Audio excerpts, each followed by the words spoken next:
Hello friends. आज की कहानी है बहू ने बेचा सारा ससुराल। शोभा की शादी को कुछ ही महीने हुए थे। वह अपने ससुराल में धीरे धीरे अपने रिश्ते मजबूत कर रही थी। उसके ससुर रामनाथ जी एक सरल और ईमानदार व्यक्ति थे, जबकि उसका पति विकास अपने काम में व्यस्त रहता था। सासू माँ की मृत्यु हो चुकी थी, इसलिए घर की जिम्मेदारी शोभा के कंधों पर आ गई थी। एक दिन शोभा को पता चला कि उसका ससुराल आर्थिक तंगी से गुजर रहा है। घर के पुराने हिस्से को बेचकर नयापन लाने की बात चल रही थी। रामनाथ जी इस फैसले से सहमत नहीं थे, लेकिन विकास ने उन्हें समझाया कि इससे घर की हालत सुधर जाएगी। शोभा को भी यह सही लगा और उसने इस काम को अपने हाथों में ले लिया। शोभा ने एक जाने माने ब्रोकर संजय से संपर्क किया, जो पुराने घरों की अच्छी कीमत दिलाने का दावा करता था। उसने बड़े विश्वास के साथ कहा कि वह एक अच्छा खरीदार ढूंढ लेगा और घर की उचित कीमत दिलवा देगा। शोभा उसकी बातों में आ गई। संजय ने उसे दस्तावेज तैयार करने के लिए कहा। शोभा ने जल्दबाजी में पुराने कागजात निकालकर उन्हें अपडेट करवाया और ससुर से साइन करवाने की कोशिश की। रामनाथ जी को दस्तावेज पर शक हुआ, लेकिन शोभा और विकास के समझाने पर उन्होंने आखिरकार दस्तावेजों पर हस्ताक्षर कर दिए। कुछ दिनों बाद संजय ने शोभा से कहा कि सौदा पक्का हो गया है और बहुत जल्द उसे पूरे पैसे मिल जाएंगे। लेकिन हफ्ते 20 बीत गए और कोई भी पैसा उनके खाते में नहीं आया। जब उसने संजय से संपर्क किया तो उसने टाल मोल करना शुरू कर दिया।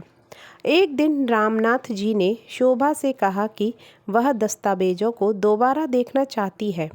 जब उन्होंने कागज़ों की जांच की तो उसके होश उड़ गए। उन्होंने पाया कि यह दस्तावेज असली नहीं थे, बल्कि जाली थे। घर अब भी उनके नाम था, लेकिन ब्रोकर ने पैसे हड़पने के लिए फर्जी दस्तावेज तैयार कर दिए थे। शोभा को एहसास हुआ कि उसने कितनी बड़ी गलती हो गई है।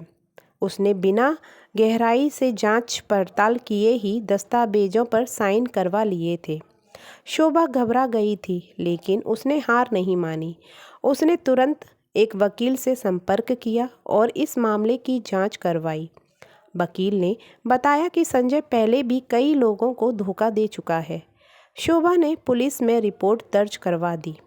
जल्द ही पुलिस ने संजय को गिरफ्तार कर लिया और उसने कबूल किया कि उसने जाली दस्तावेज बनवाकर पैसे हड़पने की योजना बनाई थी। कोर्ट के आदेश से शोभा का घर सुरक्षित बच गया था। इस घटना ने शोभा को एक बहुत बड़ी सीख दी। उसने अपने ससुर से माफ़ी मांगी और वादा किया कि आगे से किसी भी दस्तावेज पर हस्ताक्षर करने से पहले पूरी जांच पड़ताल करेगी। रामनाथ जी ने उसे समझाया कि परिवार में कोई भी बड़ा निर्णय जल्दबाजी में नहीं लिया जाना चाहिए। इस घटना के बाद शोभा और अधिक समझदार हो गई और घर की जिम्मेदारियों को और बेहतर तरीके से निभाने लगी। यह कहानी हमें सिखाती है कि किसी भी बड़े निर्णय से पहले गहराई से सोच विचार करना चाहिए। दूसरों की मीठी बातों में आकर जल्दबाजी करना भारी पड़ सकता है। शोभा ने एक गलती की, लेकिन उसने अपनी गलती से सीखा और अपने ससुराल को बचाने में सफल रही। फ्रेंड्स, ये कहानी आपको कैसी लगी मुझे कमेंट करके ज़रूर बताइएगा और मेरे चैनल को सब्सक्राइब करिएगा। थैंक यू सो मच मेरी पूरी कहानी सुनने के लिए।